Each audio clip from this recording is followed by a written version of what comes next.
Pendant des années, ce n'était qu'une rumeur, mais maintenant, le légendaire tueur de chars est arrivé en Ukraine. Le Centauro B1 italien est désormais utilisé par le 78e régiment d'assaut aérien ukrainien, prêt à détruire la flotte de chars russes. Voyons donc pourquoi ce blindé va s'imposer et changer la guerre en Ukraine. Pour saisir pourquoi le Centauro est idéal pour l'Ukraine, il suffit de voir sa conception initiale. L'histoire du Centauro B1 débute en Italie, au début des années 1980, quand l'armée italienne, membre important de l'OTAN, fait face à la menace soviétique et à un risque de guerre en Europe. Ils avaient besoin d'un véhicule blindé capable de combler le fossé entre les chars de combat lourds et les véhicules de reconnaissance légers. À l'époque, l'armée italienne utilisait surtout des chars Léopard, un allemand, et des M47, M60 Patton américains. Ces chars étaient puissants et bien blindés, mais ils étaient aussi lourds, lents à déplacer et coûteux à entretenir. Après avoir constaté l'efficacité de l'AMX d'XRC 8x8 français en Afrique, dans les années 1970, les planificateurs de la défense italiens ont recherché une option similaire, mais plus mobile. Chasseurs de chars à roues, mobiles sur longue distance, assez légers pour un transport aérien et assez puissants pour détruire les derniers chars soviétiques. C'est exactement ce qu'il faut à l'Ukraine aujourd'hui. Un véhicule rapide et mobile, capable de frapper fort, surtout alors que la Russie déploie ces mêmes vieux chars soviétiques. L'Italie a lancé le projet Centauro en 1984, chargeant Iveco Fiat et Automara de le réaliser. Iveco Fiat a travaillé sur la coque et la transmission, Otomo Lara sur le canon et la tourelle. La conception a débuté en 1986 et dès 1987 des prototypes circulaient. Ce délai d'exécution rapide montrait à quel point le nouveau design était simple et fiable. En 1991, le Centauro B1 a rejoint l'armée italienne. Quelques 400 unités ont été produites avant l'arrêt, en 2006, la priorité passant au Centauro. 2 opérationnels dès 2021. Le Centauro a été conçu uniquement pour la vitesse. Son châssis à 8 roues motrices assurait une excellente mobilité, grâce au moteur turbo-diesel V6 Iveco de 520 chevaux. Sur route, il était rapide, atteignant 100 km/h et parcourant plus de 800 km sans ravitaillement. En tout terrain, il surpassait la plupart des véhicules non chenillés. Avec ses 24 tonnes, le Centauro pèse presque 2 fois moins qu'un M60 Patton et reste bien plus léger qu'un Léopard 1G. Cela compte en Ukraine, où les blindés lourds s'enlisent souvent dans la boue avant d'atteindre le front. Ce poids léger lui donne également un avantage stratégique. Un C5 Galaxy transporte 4 Centauros, mais 2 Patton ou un M1A1 suffisent à remplir la soute. Il est aussi simple à conduire, avec un volant, des pédales d'accélérateur et de frein comme une voiture. Il est aussi très facile à entretenir sur le terrain. Bref, ce n'est pas vraiment un char. Canon blindé rapide conçu pour des champs de bataille comme l'Ukraine. Maintenant, parlons des choses intéressantes. Le Centauro B1 possède un canon rayé Automera de 105 mm, capable de percer le blindage soviétique. Entièrement stabilisé, avec manchon thermique et système de contrôle de tir numérique. Le tireur et le commandant disposent tous deux de viseurs stabilisés, d'une imagerie thermique et d'un télémètre laser permettant au Centauro de toucher des cibles avec précision même en mouvement. À l'époque, c'était une technologie avancée. Le Centauro peut toucher des cibles avec précision, à l'arrêt ou en mouvement rapide. Et il est raisonnable de supposer que les modèles désormais envoyés en Ukraine sont équipés de mises à niveau modernes, qui conservent la même précision mortelle dans la guerre d'aujourd'hui. Contrairement à l'AMX 10 français qui l'a inspiré, le Centauro utilise des munitions OTAN standard de 105 mm, dont des obus perforants, anti-chars et explosifs. Cela lui offre une polyvalence contre les cibles blindées et non blindées. Il transporte 40 obus, 14 dans la tourelle, 26 dans la caisse. Il dispose d'une mitrailleuse de 7,62 mm et d'une pour la défense aérienne. L'équipage compte 4 membres, conducteur, chargeur, tireur et commandant. Ce que représente cette conception, c'est un véhicule construit autour de la mobilité, de la rapidité de redéploiement et d'un mélange de soutien à l'infanterie et de capacité anti-char. Au lieu de privilégier les affrontements directs entre chars, dès le départ, le Centauro a été conçu pour combattre sur un champ de bataille de la guerre froide, exactement comme celui sur lequel les troupes ukrainiennes se trouvent aujourd'hui.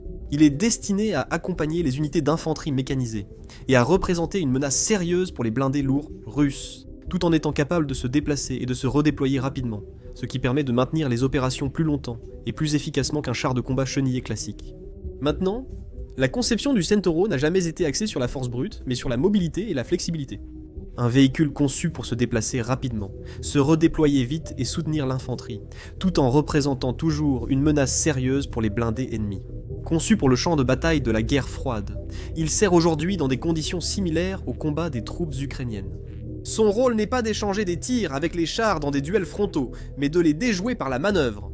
Il frappe fort, se déplace vite et maintient les opérations plus longtemps et efficacement que tout char lourd à chenilles. Tout cela a été prouvé sur le terrain.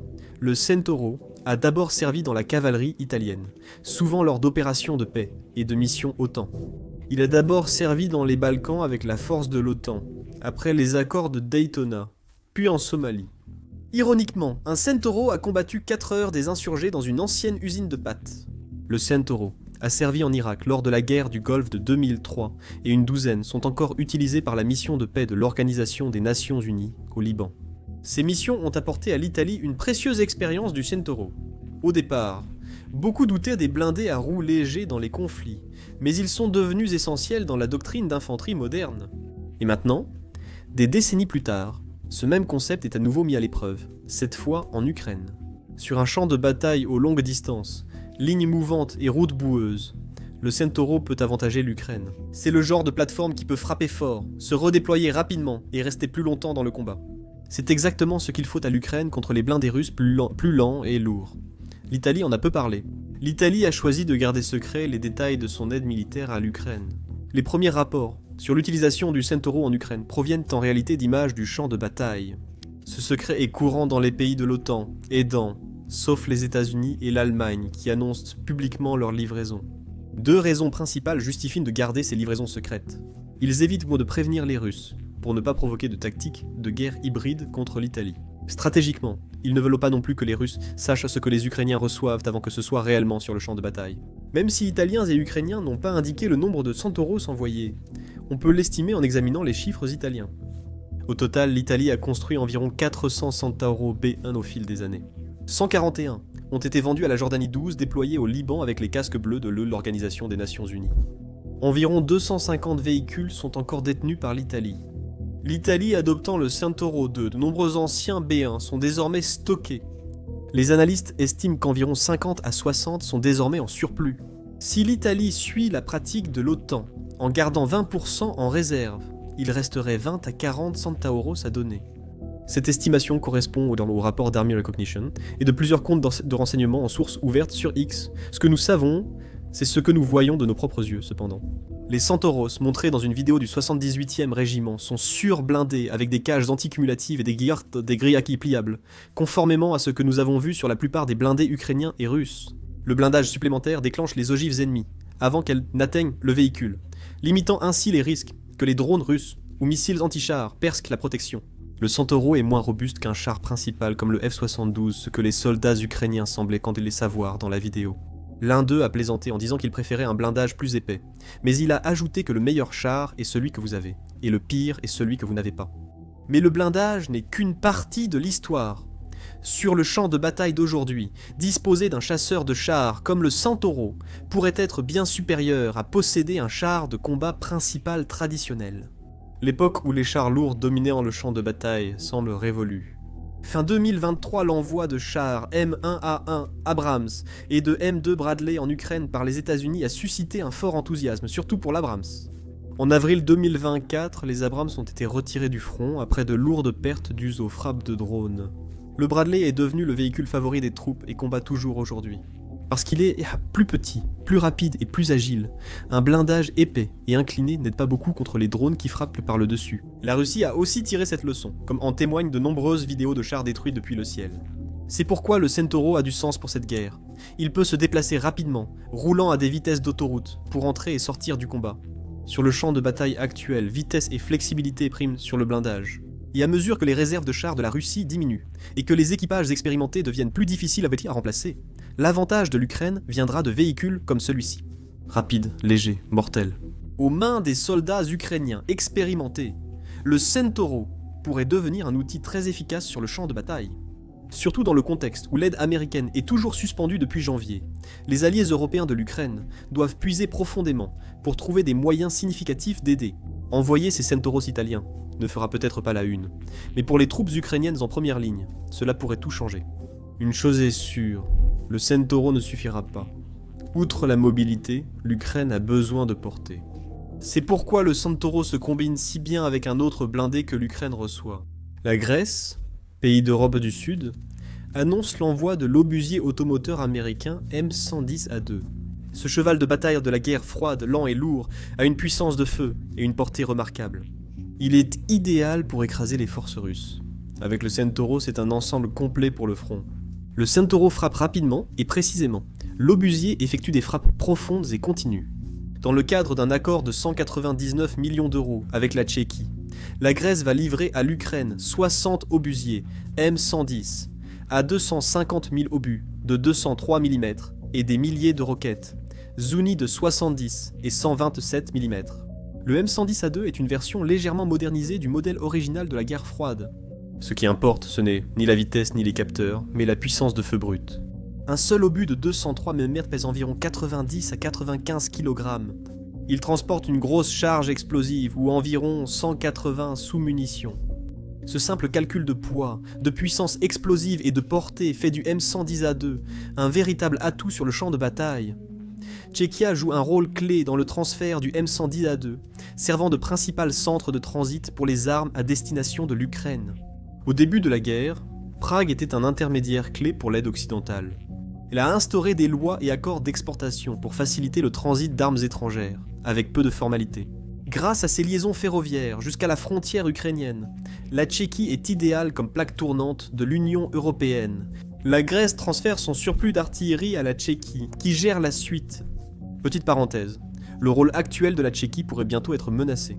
Depuis l'élection du 4 octobre, un nouveau dirigeant est arrivé au pouvoir en Tchéquie, promettant de mettre fin à l'aide militaire à l'Ukraine. Si cela arrive, un pays voisin pourrait devoir intervenir pour maintenir l'approvisionnement. Mais revenons au matériel. La famille M110 est un classique de la guerre froide. Ce modèle, datant de la fin des années 1950, est devenu obusier lourd automoteur de l'armée américaine en 1963. Il est issu des efforts d'après la Seconde Guerre mondiale, visant à créer d'énormes canons à longue portée capables de se déplacer avec les lignes de front. Le M110 avait le même canon de 8 pouces que l'ancien obusier tracté M115. Mais il l'a monté sur des chenilles, donnant ainsi à l'OTAN la capacité de délivrer des tirs de contre-batterie plus profonds, avec une véritable mobilité. Le design a évolué au fil des décennies. Le M110A1, apparu fin 1970, avait un canon allongé pour plus de portée, tandis que le M110A2 actuellement envoyé en Ukraine possédait des charges propulsives et une puissance de feu accrue. L'histoire des munitions d'obusier est remarquable. Le M110 a tiré divers projectiles, des obus d'entraînement au W79, une ogive nucléaire tactique de 11 kilotonnes de trinitrotoluène. C'est à peu près la puissance de l'explosion de 2020 qui a rasé le port de Beyrouth. L'Ukraine n'utilisera sans doute pas ces engins, mais cela montre qu'il ne faut pas sous-estimer l'obusier. Le M110, après 6 décennies de service, jouit d'une solide réputation au combat. Utilisé d'abord au Vietnam dans les années 1960-1970, il a connu un retour lors de l'opération Tempête du désert en 1991 avec l'artillerie américaine et britannique. Tout au long de la guerre froide et jusque dans les années 1990, le M110 a été largement exporté vers des alliés comme le Royaume-Uni, l'Espagne et les Pays-Bas, parmi beaucoup d'autres. Des opérateurs du Moyen-Orient et des partenaires de l'OTAN utilisent encore des variantes du M110. Le système a été exporté dans une vingtaine de pays et utilisé dans au moins 12 conflits majeurs du Vietnam à l'Ukraine. Il reste en service dans 10 pays dans le monde. Alors que les armées occidentales adoptent missiles guidés, roquettes et artillerie de précision, le M110 subsiste. En Ukraine, il prouve une fois de plus sa valeur. Conçu pour écraser des barrages d'artillerie incessants et des avancées blindées, le M110 est de retour. Pour contrer la doctrine russe même qu'il a été conçu pour. Maintenant, pour bien comprendre pourquoi l'Ukraine a besoin d'un obusier occidental de 8 pouces, il faut aussi regarder de l'autre côté des lignes ce que les Russes utilisent. Leur équivalent est le 2S7 Pion, un énorme canon automoteur de 203 mm, introduit dans les années 1970. Il demeure aujourd'hui l'élément central de l'artillerie lourde pour les forces russes et ukrainiennes. Mais la Russie en a tout simplement plus, ainsi qu'un stock d'obus supérieur. Bien que le Pion ait plus de portée, le M110A2 reste assez puissant pour rivaliser. Il peut accomplir les mêmes tâches, comme l'interdiction de zone et le tir de contre-batterie. C'est pourquoi les planificateurs occidentaux ont gardé le canon de 203 mm en service durant la guerre froide, et qu'il reste utile en Ukraine aujourd'hui. Opérationnellement, le M110A2 n'agit pas seul. Ses obus sont encombrants et le canon doit être abaissé pour les charger. Ainsi, la cadence de tir normale du canon est de 3 obus toutes les 2 minutes. Ce travail fait que le M110A2 avance avec détachement.